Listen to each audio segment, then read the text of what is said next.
Hello friends, स्वागत है आप सबका हमारे यूट्यूब चैनल द वैदिक गुरुज में। आज वैदिक गुरुज क्लास 10th के बच्चों के लिए, हिंदी मीडियम बच्चों के लिए एनसीईआरटी बुक की 7.4 एक्सरसाइज जो चैप्टर 7 की है, निर्देशांक ज्यामिति, आज उसके सवाल हल करेंगे। और वीडियो शुरू करने से पहले हम आपसे रिक्वेस्ट कर रहे हैं, आप हमारा चैनल द वैदिक गुरुज अभी सब्सक्राइब कर लें और बेल आइकन बटन जरूर दबाएं। आइए देखते हैं पहला प्रश्न, प्रश्नावली 7.4 निर्देशांक ज्यामिति का। दिखा है बिंदुओं ए और बी, दो बिंदु दे रखे हैं, इनको जोड़ने वाला एक रेखाखंड मान लेते हैं। ये बिंदु ए है और एक ये बिंदु बी है, इन दोनों को ये रेखाखंड आपस में जोड़ता है। ठीक है, हमें इनके निर्देशांक दे रखे हैं। बिंदु ए के निर्देशांक हमें दे रखे हैं 2, -2 और बिंदु बी के निर्देशांक हमें दे रखे हैं 3 और 7। इन बिंदुओं इनसे जो रेखाखंड बना है ये ए बी, इस रेखाखंड ए बी को एक रेखा है, मान लेते हैं ये कोई रेखा है इस तरह से, उसका समीकरण हमें दे रखा है रेखा का 2x + y - 4 = 0। ये रेखा इस रेखाखंड को इस बिंदु पर काटती है, बिंदु मान लेते हैं P पर काटती है। ठीक है, तो हमें इस बिंदु P के निर्देशांक ज्ञात करने हैं। तो अनुपात में, जिस अनुपात में विभाजित करती है वो अनुपात भी ज्ञात करना है। तो देखते हैं, मान लेते हैं जो अनुपात है कि जो ये बिंदु P है ये इस रेखाखंड AB को के अनुपात 1 में विभाजित करता है। ये बात हम लिख लेंगे अब कि जो रेखा है जिसका समीकरण हमें दे रखा है ये रेखा 2x + y - 4 इस रेखाखंड AB को बिंदु P पर काटती है और बिंदु P रेखाखंड AB को के अनुपात 1 में विभाजित करता है। तो लिख लेंगे, मान लीजिए रेखा 2x + y - 4 = 0 रेखाखंड AB को बिंदु P पर काटती है। जैसा हमने अभी आपको फिगर में समझाया है वही लिखना है, बिंदु P पर काटती है और ये जो बिंदु P है और बिंदु P रेखाखंड AB को के अनुपात 1 में, हमने मान लिया है के अनुपात 1 में विभाजित करता है। ठीक है, हमें के का मान ज्ञात करना है, के अनुपात 1 में विभाजित करता है। ठीक है, तो देखिए सबसे पहले क्या करेंगे, ये जो बिंदु P है इसके अंदर विभाजन सूत्र हमने आपको समझाया हुआ है, उसको यहां पर इस्तेमाल करेंगे। बिंदु P के निर्देशांक ज्ञात करने हैं, मान लेते हैं x, y है।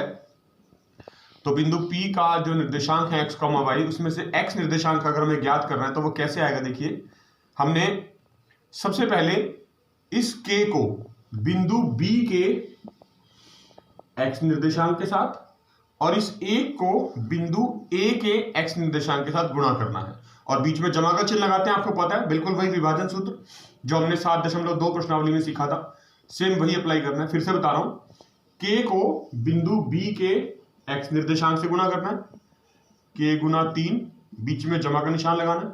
फिर 1 को बिंदु A के x निर्देशांक यानी 2 से गुणा करना है, 1 × 2 और बटे में इन दोनों अनुपात का जोड़ लिखते हैं हम, k = 1। इसी प्रकार से y निर्देशांक भी निकलेगा।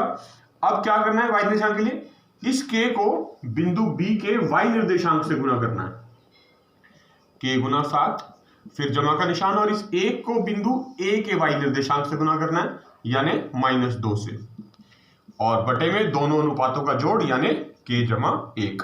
तो इसको हल कर देंगे, देखिए क्या आएगा, 3k = 2 बटे k = 1 और ये आ गया 7k - 2 बटे k = 1। ये जो निर्देशांक है ये बिंदु P के निर्देशांक निकल गए x और y। ये जो बिंदु P है ये रेखाखंड AB के ऊपर तो है ही है, प्रतिच्छेद करता है इसको, साथ ही साथ इस रेखा के ऊपर भी स्थित है जो रेखा का समीकरण में दिया हुआ है। तो आप लिखेंगे यहां पर, देखिए बिंदु P, अब हम निर्देशांक लिख लेते हैं 3k = 2 बटे k = 1 कॉमा 7k - 2 बटे k = 1। ये x और y निर्देशांक आ गए थे बिंदु P के। बिंदु P रेखा 2x + y - 4 = 0 पर भी स्थित है, इसके ऊपर भी तो है ना ये। तो इस समीकरण को ये बिल्कुल पूरा पूरा जो है संतुष्ट करेगा। हम क्या करेंगे, x के स्थान पे ये वाला x निर्देशांक लिखेंगे और इस y के स्थान पे ये वाला y निर्देशांक लिखेंगे। देखिए लिख रहे हैं 2 और x की जगह पे मैं ये x निर्देशांक लिख रहा हूं बिंदु P का 3 के जमा 2 बटे के जमा 1 जमा y के स्थान पे y निर्देशांक 7 के माइनस 2 बटे के जमा 1 और माइनस का 4 और बराबर में 0। यहां से हमारे पास k का मान निकल जाएगा। देखिए पहले 2 से गुणा कर देते हैं इसको, 2 दिया 6 के जमा 2 दूनी 4 बटे के जमा 1 जमा 7 के माइनस 2 बटे के जमा 1 और ये माइनस 4 बटा 1 लिख सकते हैं इसको। इसका लघुत्तम ले लेंगे। देखिए के जमा 1 लघुत्तम निकलेगा यहाँ पर, तो के जमा 1 लघुत्तम निकलेगा तो देखिए इसका तो बिल्कुल सेम यही आ जाएगा जो अंश था 6 के जमा 4, इसका भी अंश बिल्कुल ऐसे का ऐसे आ जाएगा 7 के माइनस 2 माइनस 4 और ये क्योंकि इसके बटे में 1 है तो के जमा 1 से 4 गुना हो जाएगा माइनस 4 ब्रैकेट के जमा 1 और बराबर में 0 बटा 1 लिख लेते हैं।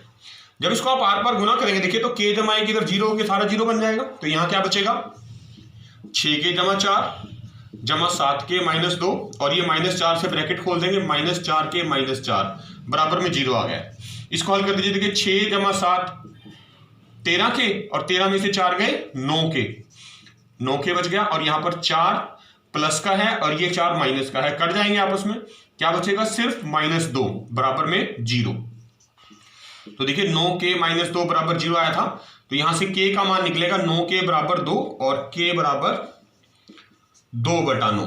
तो देखिए यहां लिख रहे हैं हमारे पास k का मान आ गया है 2 बटे 9 और हमने कहा था कि बिंदु P उसको रेखाखंड AB को k अनुपात 1 में विभाजित कर रहा था, यानी k के स्थान पे 2 बटे 9 अनुपात 1 और ये 9 इससे गुना हो जाएगा तो 2 अनुपात 9 में बिंदु P रेखाखंड AB को विभाजित करेगा। देखिए दूसरा प्रश्न कर रहे हैं प्रश्नावली 7.4 का। x और y में हमें एक संबंध ज्ञात करना है जिसमें हमें 3 बिंदु दिए हुए हैं। देखिए बिंदु A दिया हुआ है xy, बिंदु B दिया हुआ है 1 2 और एक तीसरा बिंदु C दिया हुआ है 7 0 और ये कहा गया है कि ये बिंदु संरेखी होने चाहिए। संरेखी मतलब एक सरल रेखा में, एक सरल रेखा में, संरेखी का मतलब होता है बिंदु जो है वो तीनों एक सरल रेखा में होने चाहिए। तो बिंदु सरल रेखा में कब होते हैं हमने पढ़ा हुआ। देखिए प्रश्नावली 7.3 में भी ऐसा सवाल आया था कि जब बिंदु संरेखी होते हैं तो त्रिभुज का क्षेत्रफल यदि 0 आ जाए तो आप लिख देंगे यदि त्रिभुज ABC का क्षेत्रफल, हम लिख देंगे यहां पर यदि त्रिभुज ABC का क्षेत्रफल का फार्मूला यूज करेंगे यहां पर सूत्र, क्षेत्रफल बराबर 0 है तो हम कह सकते हैं तो बिंदु जो ABC है AB तथा C संरेखी होंगे।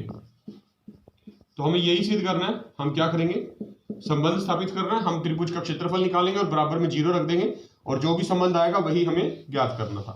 तो देखिए त्रिभुज ABC का क्षेत्रफल 0 लिखना है। क्षेत्रफल का formula 1/2 x1 y2 minus y3 जमा x2 y3 माइनस y1 जमा x3 y1 माइनस y2। ये त्रिभुज का क्षेत्रफल हमने फार्मूला पढ़ा था। इस सूत्र में हमने लिख दिया त्रिभुज क्षेत्रफल और बराबर में लिख दिया 0 कि ये 0 के बराबर होना चाहिए। क्यों होना चाहिए 0? क्योंकि बिंदु जो है वो संरेखी हमें प्रश्न में दे रखे हैं, मतलब एक सीधी सरल रेखा में 1/2। अब इनके मान रखने, देखिए मान लेते हैं ये x1 y1 है, ये x2 y2 और ये x3 y3। तो x1 के स्थान पे देखिए x लिखना है, y2 का मान 2 है माइनस y3 का मान 0 जमा x2 के स्थान पे हमारा 1 है, y3 0 है माइनस y1 के स्थान पे y ही रहेगा जमा x3 यानी कि 7 और y1 हमारा y है माइनस y2 के स्थान पे हमने 2 लिखना है और बराबर में रखना है 0। तो देखिए अगले स्टेप पे हल करते हैं, क्या बनेगा 1/2। ये x 2 माइनस 0 2 ही होता है और 2 को जब x से गुना कर देंगे आप तो क्या आ जाएगा 2x प्लस 1 और 0 माइनस y तो यानी 1 को आपने माइनस y से गुना करना है। तो प्लस माइनस जब गुना होते हैं तो माइनस का चिन्ह आता है, यानी -1y जमा, ये ब्रैकेट खोल देंगे, देखिए 7 पहले y से गुना होगा फिर 2 से, यानी जमा 7y - 14 बराबर 0। अब ये जो 2 है ये उधर जाके 0 बन जाएगा, 1/2, तो ये हमारे पास बचेगा 2x, 7 में से 1 गए 6y और -14 बराबर 0। आप चाहें तो इनमें से 2 कॉमन ले सकते हैं सभी संख्याओं में से, तो बचेगा x जमा 3y - 7 बराबर 0, और ये 2 इधर बटे में जाके 0 के 0 हो जाएगा। तो जो संबंध बनेगा x और y के बीच में वो ये बचेगा इस समीकरण के द्वारा, x जमा 3y - 7 बराबर 0। यही हमें ज्ञात करना था। देखिए तीसरा प्रश्न कर रहे हैं, 7.4 प्रश्नावली का लिखा है, बिंदुओं 6 - 6, 3 - 7 तथा 3 तीन बिंदु दे रखे हैं। इन तीनों बिंदुओं से होकर जाने वाले वृत्त का केंद्र ज्ञात कीजिए। मान लेते हैं, देखिए ये वृत्त है और ये 3 बिंदुओं से होकर पास करता है, गुजरता है मतलब, तो बिंदु A मान लेते हैं यहां पर है कोई, जिसके निर्देशांक हमें दे रखे हैं 6 - 6। एक बिंदु B मान लेते हैं यहां पर है कोई, जिसके निर्देशांक है 3 - 7, और एक बिंदु C है कोई तीसरा, वो यहां मान लेते हैं जिसके निर्देशांक है 3 ये तीनों बिंदुओं से एक वृत्त गुजरता है और इसका केंद्र मान लें अगर हम O है तो हमें ये केंद्र ज्ञात करना है। ये क्या है? वृत्त का केंद्र। तो देखिए जो वृत्त का केंद्र हमें ज्ञात करना है तो उसके लिए क्या सूत्र लगेगा आपको पता है। वृत्त का जो केंद्र है उससे लेके किसी भी वृत्त की परिधि में कोई भी बिंदु है तो केंद्र से उस बिंदु तक की जो दूरी होती है वो हमेशा त्रिज्या के बराबर होती है। तो OA त्रिज्या है, ये OB भी त्रिज्या होगी, ये भी है ना, और इसी प्रकार ये O से अगर C तक भी मिला दे तो ये भी क्या बनेगी? वृत्त की त्रिज्या। और ये तीनों त्रिज्याएं जो हैं आपस में एक दूसरे के बराबर होती हैं, तो हम यही यूज करेंगे, इसके अंदर सूत्र प्रयोग करेंगे। तो लिख देंगे मान लीजिए वृत्त का केंद्र O जिसके निर्देशांक XY हैं, कि इस बिंदु के निर्देशांक जो है केंद्र के हमने XY मान लिए, तो X और Y का मान ज्ञात करना है। अब हमें पता है या ज्ञात है कि जो त्रिज्या होती है वृत्त की, यानी त्रिज्या कौन कौन सी बनाई है, देखिए OA, OB और OC, ये 3 त्रिज्या बनाई है, तो तीनों आपस में एक दूसरे के बराबर होंगी। तो हम इसके अंदर दूरी सूत्र का प्रयोग करेंगे जो हमने प्रश्नावली 7.1 में प्रयोग किया था, दूरी सूत्र। तो दूरी सूत्र के अनुसार देखिए पहले OA जो है वो किसके बराबर होना चाहिए? OB के। 2 ले लेते हैं पहले कि त्रिज्या OA और OB बराबर है। अब बिंदु O के निर्देशांक तो XY है और A के हमारे पास है 6 - 6 और बिंदु B के निर्देशांक हम लिख लेते हैं 3 - 7। तो इन दोनों में हमने दूरी सूत्र लगाना है OA। कैसे लगेगा? वर्गमूल x2 - x1 होता है ना, तो ये लिखा जाएगा, देखिए x - 6 का वर्ग जमा y माइनस प्लस हो जाएगा 6 का वर्ग, क्योंकि ये -6 है ना तो प्लस हो जाएगा, बराबर में OB। अब OB में लगाना है XY के साथ दूरी सूत्र, फिर से वर्गमूल x - 3 का वर्ग जमा y -7 है तो माइनस ये भी प्लस हो जाएगा, +7 का वर्ग। ये दूरी सूत्र हमने लगा दिया कि OA और OB की जो दूरी है वो दोनों बराबर हैं। क्यों बराबर हैं? क्योंकि वो दोनों क्या हैं? वो दोनों वृत्त की त्रिज्या हैं, इसलिए बराबर है। अब देखिए वर्गमूल का चिन्ह काटने के लिए क्या करेंगे?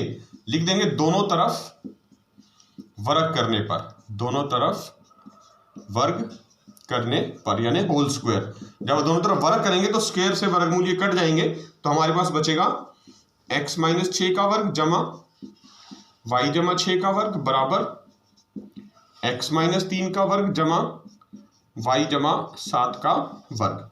अब ये वर्ग हमने खोल देने हैं यहाँ पर। सबसे पहले x - 6 का जब वर्ग खोलेंगे आप तो क्या सूत्र लगाएंगे? a - b के वर्ग का सूत्र याद होगा आपको, फिर भी लिख देते हैं, रिवाइज हो जाएगा। क्या होता है? a की 2 जमा b की 2 माइनस 2ab, और a जमा b का वर्ग भी यूज करना है हमने, वो भी लिख देते हैं। देखिए a की 2 जमा b की 2 जमा 2ab, ठीक है। अब देखिए यहां पर हम ये सूत्र लगा रहे हैं, ये वर्ग जो है होल स्क्वायर, इसको खोल के लिख रहे हैं। क्या लिखा जाएगा? x की 2 जमा 6 का वर्ग यानी 36 माइनस 2ab यानी 12x जमा, फिर से इसको भी वाई की 2 जमा 36 जमा, क्योंकि जमा का ना बीच में जमा का निशान है तो तीनों जमा के आएंगे, 6 दूनी 12 वाई बराबर। इसी प्रकार x माइनस 3 का वर्ग खोल के लिखेंगे, देखिए x की 2 जमा 3 की 2 क्या होता है 9 माइनस 3 दूनी 6x और जमा y जमा 7 का y की 2 जमा 7 का वर्ग 49 और 2 सत्ते 14 जमा 14y। तो ध्यान से देखिए ये x की 2 और ये x की 2 चिन्ह बराबर है, कट जाएंगे। ये y की 2 और ये y की 2 चिन्ह बराबर है, कट जाएंगे। जो बचेगा वो लिख लेते हैं, देखिए यहां से माइनस 12x ये बच रहा है, इधर से बच रहा है जमा 12y जमा, और ये 36 और ये 36 जमा हो गए, 36 दूना 72 हो जाएगा यहाँ पर बराबर। इसी प्रकार इधर भी लिख लेते हैं, देखिए माइनस 6x और जमा का 14y और जमा 49 जमा 9, 49 जमा 9 कितने होते हैं 58, तो जमा 58 आप लिख देंगे। अब आपने क्या करना है, ये सारी संख्याएं एक तरफ ले आइए, देखिए माइनस 12x जमा 12y जमा 72, माइनस 6x इधर आके जमा 6x बन जाएगा, प्लस का 14y माइनस 14y और प्लस का 58 इधर आके माइनस 58 और बराबर में 0। देखिए लिखते हैं, देखिए x वाली टर्म पहले लिखते हैं, माइनस 12x है, ये प्लस का 6x है, तो माइनस 12 जमा 6, माइनस के 6x बचेंगे, फिर ये 12y देखना है जमा का 12y और माइनस का 14y, बड़ी रकम का चिन्ह लगता है, 14 में से 12 गए 2 यानी माइनस 2y। अब ये प्लस का 72 और माइनस का 58, तो आपने 72 में से 58 घटाने हैं तो कितना बचेगा जमा का 14 बराबर 0। इसको हल कर लेते हैं, देखिए हम चाहे तो इसमें से इन तीनों संख्याओं में से 2 कॉमन ले सकते हैं, माइनस का 2 कॉमन ले लेते हैं, क्या बचेगा देखिए 3x जमा y माइनस का 7 बराबर 0, माइनस 2 उधर जाके 0 बन जाएगा, ये आ गया 3x जमा y माइनस 7 बराबर 0, ये आप कह सकते हैं 3x जमा y बराबर 7। ये हमारे पास समीकरण 1 आ गया जी, ये समीकरण 1 आ गया। कैसे आया ये समीकरण 1, हमने जो त्रिज्या थी OA OB और OC उनमें से पहली 2 को OA और OB को बराबर रख के हल किया था, अब दूसरी 2 को करेंगे OB बराबर OC को। तो देखिए आइए करते हैं, अब हम लिखेंगे OB बराबर OC। क्यों बराबर है OB और OC, क्योंकि ये भी क्या है त्रिज्या है वृत्त की, और त्रिज्या के लिए दूरी सूत्र का प्रयोग करना है। तो दूरी सूत्र में देखिए जो हमारे पास O है उसके निर्देशांक XY बिंदु B के 3 माइनस 7 थे और बिंदु C के 3 3, ठीक है।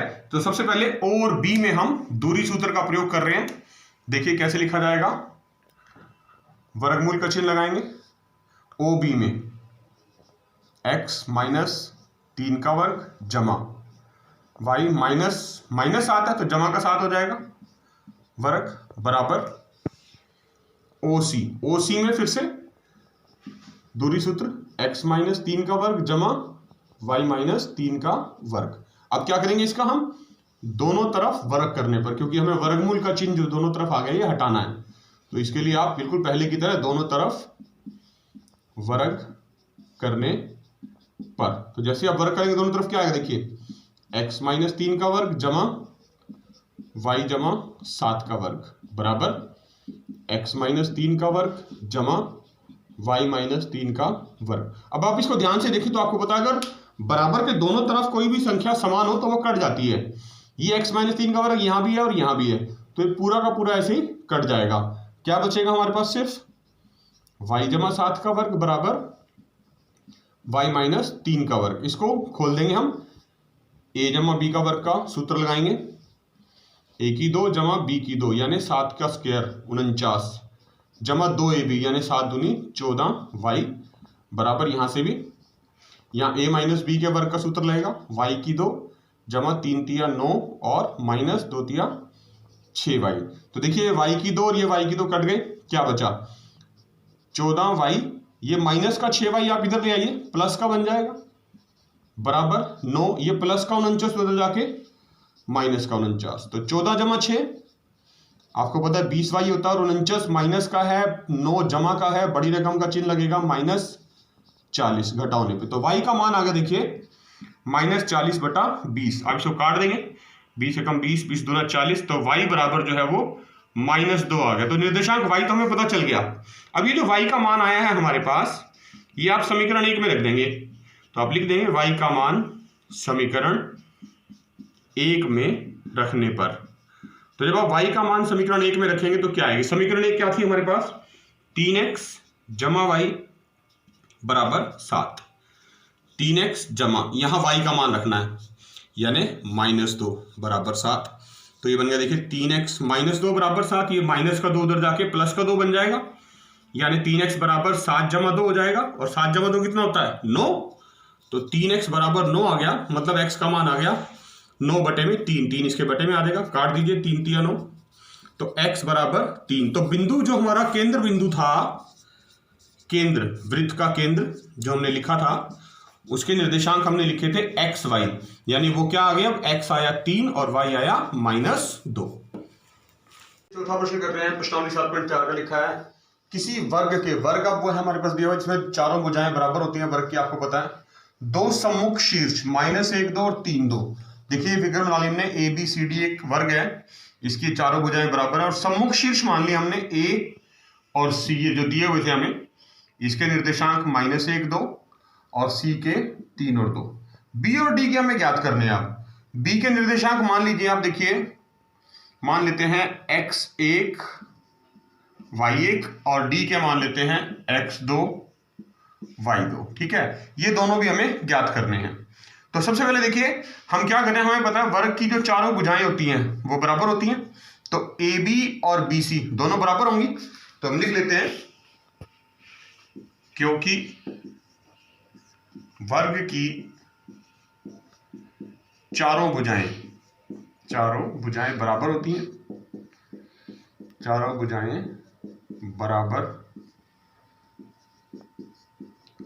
होती हैं, इसलिए हम क्या कर रहे हैं, दूरी सूत्र का प्रयोग करेंगे। ए बी को बी सी के बराबर रखेंगे, दोनों भुजाएं ए बी और बी सी को बराबर रखेंगे, इन दोनों में दूरी सूत्र का प्रयोग करेंगे। तो देखिए बिंदु ए के निर्देशांक लिख लेता हूं यहां पर -1 2, बिंदु बी के निर्देशांक x1 y1 और बिंदु सी के निर्देशांक 3 2। तो ए बी में दूरी सूत्र लगाएंगे, इन दोनों में x1 -1 लिखना है तो +1 हो जाएगा, जमा y1 -2 इसका वर्ग बराबर BC में लगाना है, फिर से भाई x1 -3 का वर्ग जमा y1 -2 का वर्ग। ठीक है, हमने वर्ग कर ली दोनों तरफ। अब ये वर्गमूल का चिन्ह हटाना है, तो इसके लिए क्या करेंगे, दोनों तरफ वर्ग करने पर लिख देंगे आप, दोनों तरफ वर्ग करने पर। वर्ग करने से क्या फायदा होगा, दोनों तरफ ये जो वर्गमूल का चिन्ह है ये कट जाएंगे, तो क्या बचेगा, x1 जमा 1 का वर्ग जमा y1 -2 का वर्ग बराबर x1 -3 का वर्ग जमा y1 -2 का वर्ग। अब आपको पता है बराबर के दोनों तरफ अगर कोई भी चीज बराबर है तो वो संख्याएं कट सकती हैं।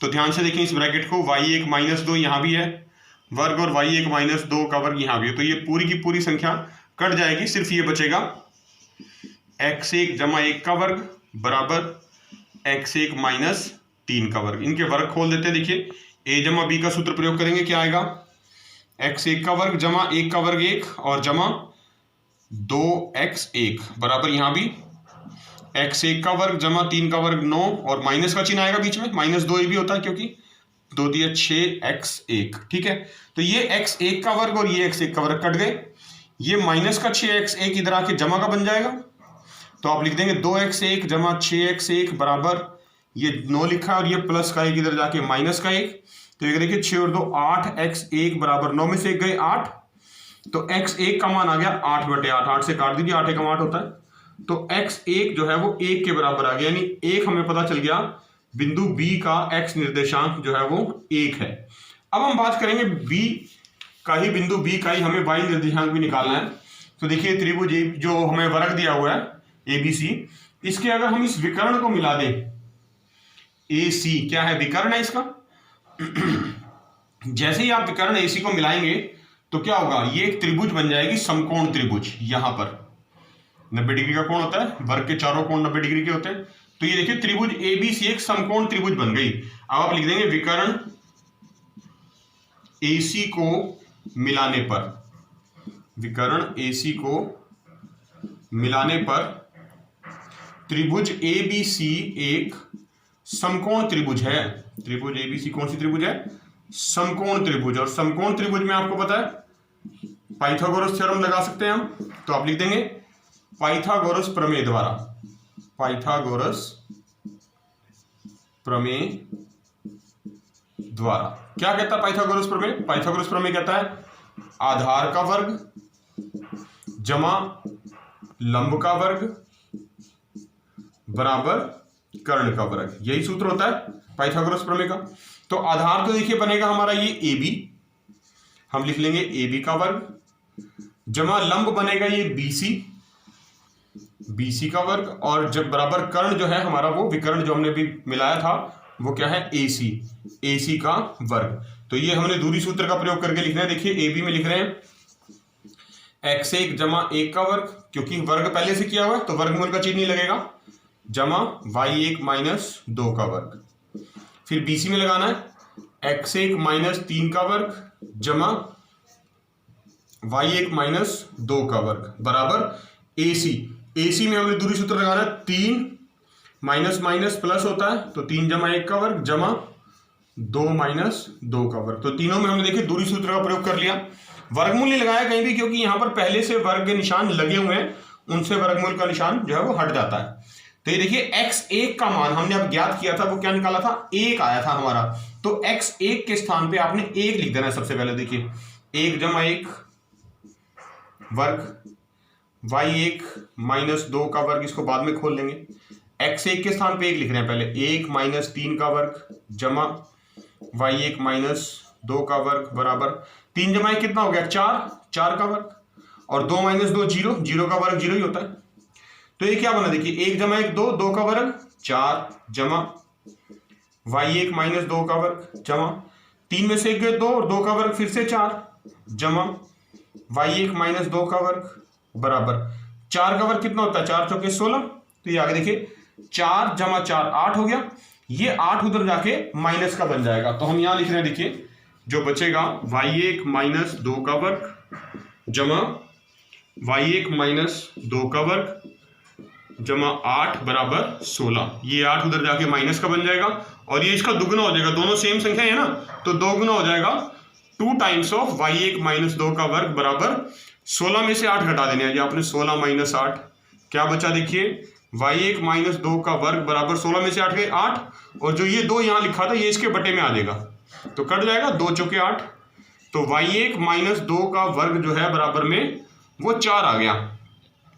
और जैसे ही आप ये y1 माइनस 2 का वर्ग जब यहां से हटाएंगे तो उधर जाके वर्गमूल 4 बन जाएगा, और प्लस माइनस का चिन्ह आएगा, मतलब एक बार प्लस का 4 एक बार माइनस का 4। तो आपने y1 माइनस 2 को एक बार तो प्लस माइनस 4 वर्गमूल लिखा ना, 4 का वर्गमूल कितना होता है? 2, यानी एक बार तो प्लस का 2 लिखा जाएगा, यही लिख देता हूं। देखिए मैं एक बार यहां से एक बार तो जमा का 2 लिखा जाएगा, और एक बार y1 माइनस 2 बराबर में माइनस का 2 लिखा जाएगा।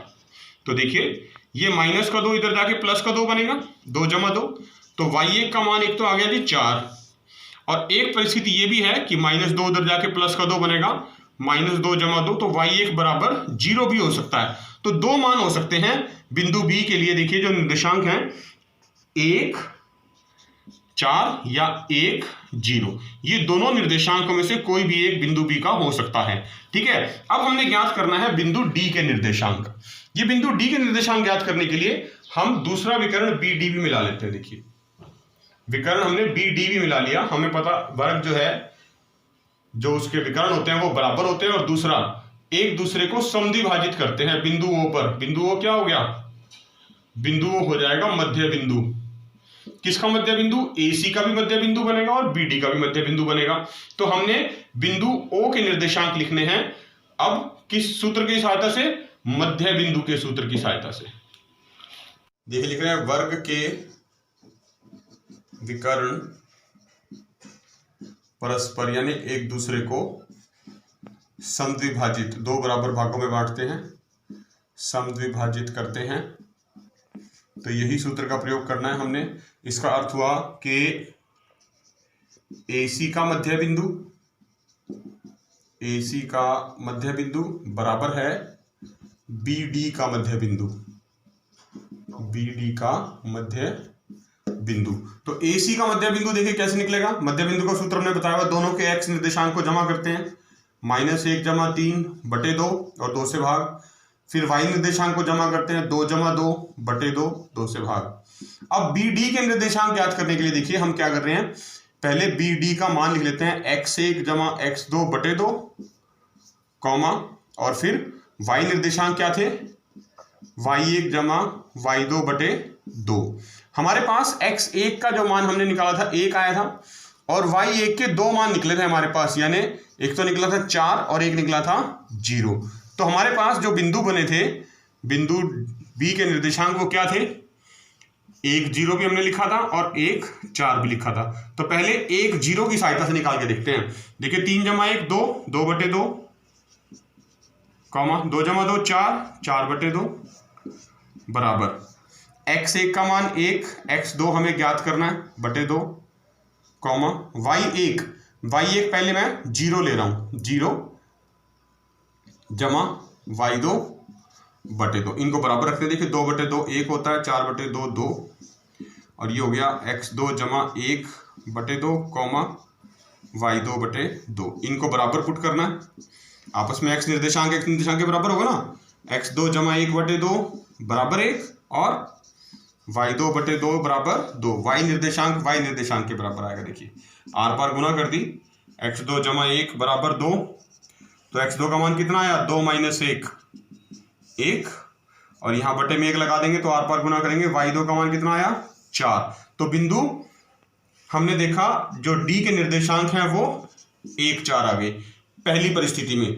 दूसरी परिस्थिति में अगर हमने 0 लिया था मान, अगर हम 4 लेते तो क्या आता, देखिए अगर हम 4 लेते तो जो AC का मध्य बिंदु था 1 2, वो किसके बराबर होता, वो होता x2 जमा 1 बटे 2, कॉमा, y2 जमा 4 बटे 2, इसके बराबर होता वो। अब हमने x1 तो 1 ही रखा, y2 के स्थान पर 4 रख दिया हमने, यहाँ पर y1 जो है बराबर 4 मान लिया था। देखिए अब हल करते हैं, इसको इसके बराबर रखना है, x2 जमा 1 बटे 2 बराबर 1, आर पार गुना करेंगे। देखिए x निर्देशांक पे तो कोई फर्क नहीं पड़ा, बिल्कुल सेम आ रहा है, पहले भी 1 आया था अब फिर से 1 आ रहा है, यानी x2 तो 1 ही आ रहा है, पहले भी 1 आया था अब भी 1 आ रहा है। अब y2 की बात करते हैं, तो y2 जमा 4 बटे 2 बराबर में 2 लिखना है, आर पार गुना कर देंगे, y2 जमा 4 बराबर 4, और 4 उधर जाके माइनस का बनेगा, 4 - 4 यानी 0, तो y2 बराबर 0। तो दूसरे केस में निर्देशांक क्या है, 1 0। तो देखिए हमारे पास जो बिंदु B के निर्देशांक आए थे, बिंदु D के भी 2 परिस्थितियां बनी, 1 0 या 1 4, और बिंदु B के जो बने थे वो भी यही बने थे, 1 4 या 1 0। तो क्या हुआ, इन दोनों में से यही दोनों निर्देशांक B और D के सम्मुख निर्देशांक होंगे। बिंदु B और D के सम्मुख निर्देशांक या तो होंगे 1 4 या 1 0। तो सम्मुख निर्देशांक जो वर्ग के बचे हैं हमारे पास 2, वो कौन से होंगे, सम्मुख निर्देशांक 1 0 तथा 1 4, वो आपस में कोई भी हो सकते हैं। तो देखो बच्चों, आपने ये था कक्षा 10वीं के लिए हिंदी मीडियम बच्चों के लिए 7वें चैप्टर की प्रश्नावली 7.4 ऐच्छिक एक्सरसाइज लिखा होता है, इसके ऊपर ऑप्शनल एक्सरसाइज होती है। ये बहुत इंपॉर्टेंट सवाल है, इसके आपने ध्यान से देखने हैं, वीडियो को पूरा देखना है, लाइक जरूर करना है, क्वेश्चंस को अच्छी प्रकार से समझना है, और सबसे इंपॉर्टेंट बात, आपने इनकी लिखकर प्रैक्टिस जरूर करनी है, क्योंकि मैथ जो है वो लिखे बिना नहीं आता है। अपने घर से बाहर नहीं जाना है, अपने घर में रहना है, स्वस्थ रहना है, अपना ध्यान रखना है, सुरक्षित रहना है, खूब मन लगा के पढ़ना है। और वैदिक गुरुज का चैनल अगर अभी तक सब्सक्राइब नहीं किया है तो अभी सब्सक्राइब कर लेना है। हम बहुत जल्द नए क्वेश्चंस के साथ फिर मिलेंगे, तब तक के लिए थैंक यू।